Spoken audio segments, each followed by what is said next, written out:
Dan presiden terpilih gimana bang? Komitmen soal bala diri, saya yakin karena ini soal rakyat kok. Saya sudah sampaikan ini soal rakyat. Hati kita tega nggak melihat rakyat ditipu? Gini loh, kalau pencurian sumber daya alam itu baru banyak kan uangnya masih berbentuk barang ya, nebang hutan ilegal, main ilegal, duitnya masih ini uang langsung dari rakyat gitu loh, rakyat kecil lagi. Langsung sedot ya. Bukan hanya mencuri kekayaan negara, ini kekayaan rakyat diambil, gimana coba? Dia membiarkan ini.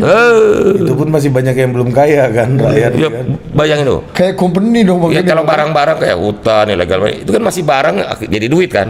Ini duit beneran. Dan menggunakan kemajuan teknologi digital.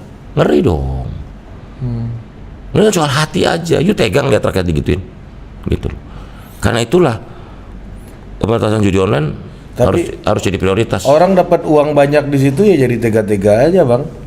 Ya justru itu kita udah ingatkan, sudah lah kalian bisnis yang lain aja lah. Mosok tega sih. You mau bisnis di tengah penderitaan rakyat. Gitu. Panas itu uangnya. Panas. Karena bukan apa-apa. Korbannya rakyat. Ini jelas penipuan, scam. Dari mana abang tahu presiden dan presiden terpilih juga? Oh kita yakin lah. Pak Jokowi jelas kan sikapnya soal judi online. Pak Prabowo? Iya. Pak Prabowo udah disampaikan itu. Bahwa empat tantangan besar bangsa ini, narkoba, judi online, illegal mining, sama kebocoran. Ikor. 4 problematika dan tantangan Indonesia ke depan. Bayangin potensi ekonomi Indonesia untuk tumbuh 8% akan terhambat kalau judi online masih berkeliaran bebas. Gitu. Saya udah bilang ke teman-teman, udahlah, Indonesia ini negara yang memiliki potensi yang besar. Nggak harus di judi. Kalau mau cari duit, mau di judi online sih. Janganlah. Bang, oke. Gue nanya nih. Oke, sebagai orang yang membersamai Pak Jokowi lama dan sekarang juga yang ikut mendorong Pak Prabowo di proses Pilpres kemarin, Bang. Banyak yang mengatakan salah satu hal yang hilang dari Jokowi adalah Jokowi sudah dianggap tidak bagian dari rakyat lagi gitu. Jokowi yang hari ini adalah Jokowi yang oligarkis, Jokowi yang tidak yang sudah meninggalkan garis rakyat. Enggak, saya yakin Pak Jokowi setia di garis rakyat. Enggak pernah sejengkal pun Pak Jokowi bergeser dari rakyat. Tapi kan banyak yang meninggalkan. Itu kan pendapat orang, tapi kita hormati aja pendapat orang. Kalau saya sih yakin Pak Jokowi masih setia di garis rakyat. Tapi kan akhirnya kan Pak Jokowi banyak ditinggalkan oleh pendukung-pendukungnya yang dulu. Bahwa pendukungnya meninggalkan itu hak politik. Tetapi bahwa Pak Jokowi masih dicintai rakyat, saya yakin. Karena Pak Jokowi masih dicintai rakyat. Ingat, pendukungnya kan rakyat, Bang. Loh, enggak, siapa yang bilang rakyat ninggalin dia? Enggak. Kita melihat banyak kok rakyat berterima kasih atas pemerintahan Pak Jokowi. Dan saya yakin masyarakat terharu dengan Pak Jokowi. Itu kan cuma pendapat kelas menengah yang kita hormatin aja lah. Dia kan kita kan nggak tahu ke akar rumput. Rakyat sangat berterima kasih dan saya yakin pada waktunya rakyat akan merindukan Pak Jokowi. Gitu loh. Karena apa yang dilakukan Pak Jokowi real untuk rakyat. Dan soalnya saya melihat di media sosial dan lain-lain yang banyak melakukan serangan dan kritik kepada Pak Jokowi hari ini adalah orang-orang yang dulu itu membersamai bahkan kita berdua ini disikat-sikat oleh orang yang selama ini dukung Pak Jokowi gitu. Ya. Gua sendiri nggak ada jejak digital gua mengkampanyekan Pak Jokowi, nggak pernah gitu. Ya nyerang-nyerang ini punya banyak jejak digital gitu. Ini ya itu hak politiknya lah. Cuman kalau saya itu hak politik kawan-kawan semuanya. Saya nggak bisa melarang hak politik. Tapi kalau saya sih enggak. Tapi tuduhan itu gimana? Apa? Tuduhan dari teman-teman enggak lah, rakyat gimana? Rakyat masih cinta Jokowi. Mau dicek. Gitu loh. Survei juga masih tinggi. Kalau di rakyat kelas menengah iya, elit iya, tapi rakyat enggak. Apa yang membuat kelas menengah elit itu? Gini loh, karena rakyat mendapat simbol dari Pak Jokowi. Karena Pak Jokowi itu rakyat itu sendiri. Dan kebijakan Pak Jokowi kalau soal rakyat firm loh. Mana ada nggak firm? Soal rakyat ya. Kebijakan-kebijakan pro rakyat ya. Firm Pak Jokowi, nggak pernah bergeser. Kalau yang udah menyangkut rakyat, nggak boleh rakyat tergores sedikit pun. Itu firm Pak Jokowi. Tapi Pak Jokowi waktu itu di Nasdem bilang gini ya, oh dulu dukung datang rame-rame, sekarang satu-satu. Oh enggak lah, itu kan itu kan hal yang lumrah aja lah. Tapi menurut saya fondasi gini loh, fondasi dukungan Pak Jokowi di rakyat masih sangat kuat. Rakyat mencintai Pak Jokowi. Kenapa? Jokowi di hati rakyat karena rakyat ada di hati Jokowi. Begitu. Kita punya keyakinan itu. Rakyat mencintai Pak Jokowi kok. Begitu. Tapi itu gimana kalau pendukungnya berbalik Itu arah? hak politik. Cuma kan apakah itu merepresentasi dari Hak politik satu hal, Bang. Kekecewaan kan ada yang lain bahwa Pak Itu Jokowi kita- berubah, Pak Jokowi Iya, tidak seperti yang dulu. kita Jokowi hormati bukan semua. lagi kita gitu. Iya, kita hormati semua pemikiran maupun pilihan politik kawan-kawan. Nggak ada masalah gitu. Tapi kalau berandai-andai pakai ini rakyat nggak bisa lah. Gitu. Ingat, pemerintahan Prabowo Gibran 02 dalam pemilu itu cermin dari keberlanjutan. Ya. Kalau Pak Jokowi nggak dicintai rakyat, nggak mungkin yang didukung Pak Jokowi satu putaran. Itu rumus politik dong. Jangan atas nama omon-omon begitu dong. Klaim-klaim ini rakyat begini. Buktinya 14 Februari jagoan yang didukung Pak Jokowi 02 yang menang kok. Terus ada yang enggak, ya iya nggak apa-apa gitu. Tapi mayoritas kan mendukung Pak Jokowi. Kurang apa coba? Jangan lagi di tengah selesainya kontestasi ini masih berandai-andai, wah rakyat begini rakyat. Ya udah terbukti. Nanti kalau nggak percaya lihat aja di pilkada. Jagoan Pak Jokowi menang nggak? Yang didukung Pak Jokowi, menurut saya menang di pilkada. Gitu. Terus mau berandai-andai lagi, mau berspekulasi, rakyat tinggalin Jokowi apa enggak? Lihat aja contohnya nanti. Di pilkada aku yakin semua kandidat kepala daerah yang didukung Pak Jokowi atau teridentifikasi dukung Jokowi pasti menang.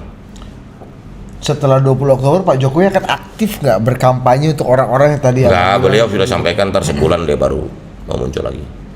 Setelah 20 Oktober mau pulang ke Solo setelah sebulan, karena beliau juga menghormati Pak Prabowo, karena Pak Prabowo ini kan sudah jadi presiden dan matahari harus satu. Matahari harus satu. Bang, oke. Menurut abang Pak Jokowi bisa Apa? untuk matahari satu itu? Bisa. Kan Pak Jokowi juga bisa menerima itu. bagus juga. Begitu. Juga jangan diadu domba. Pak Jokowi udah selesai, setelah 20 Oktober selesai. Oh, kita harus mendukung terus Pak Prabowo. Nah, Karena Pak Prabowo presiden dipilih oleh rakyat loh. dan apa sih motifnya untuk mengadu domba dua tokoh ini? Ya cari peran lah. Udahlah itu cari peran.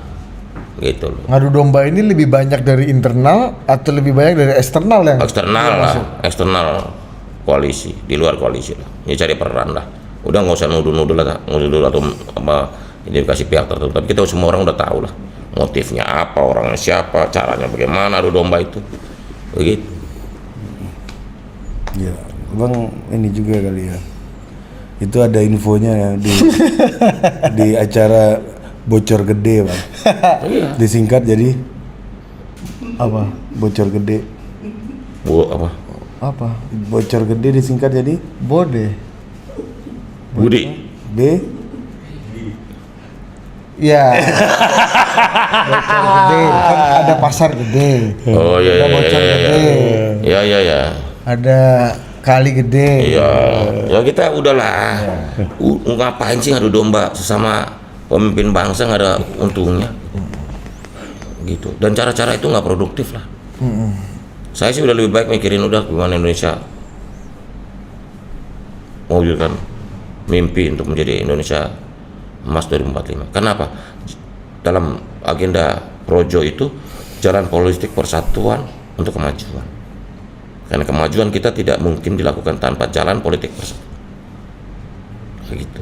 Bang, soal ini emang kenapa kemarin kabarnya Projo mau ada Kita event mau gitu? kongres akhir September, cuman karena pertimbangan tertentu udahlah supaya kondisi lebih stabil menjelang transisi 20 Oktober.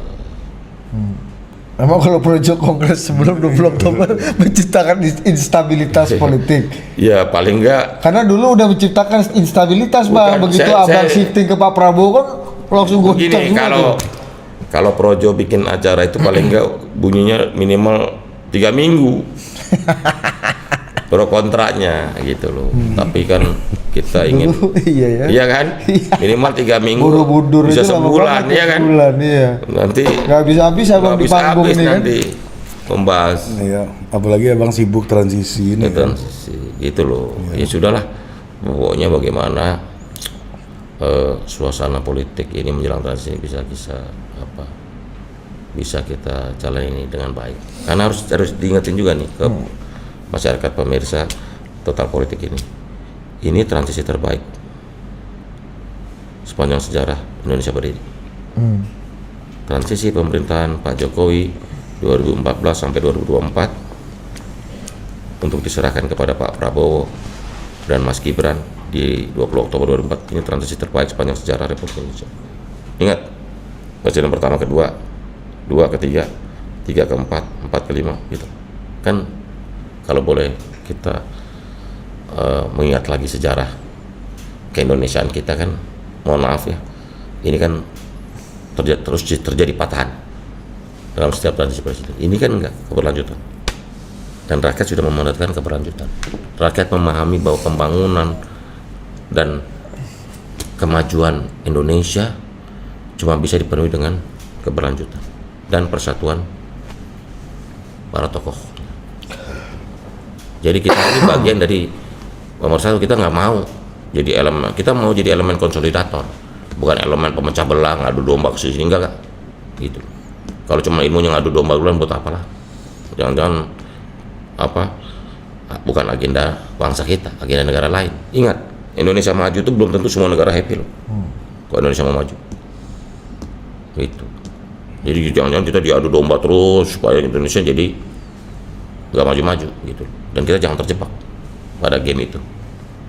Ini saatnya kita bersatu, saatnya kita mewujudkan mimpi Indonesia Emas 2004.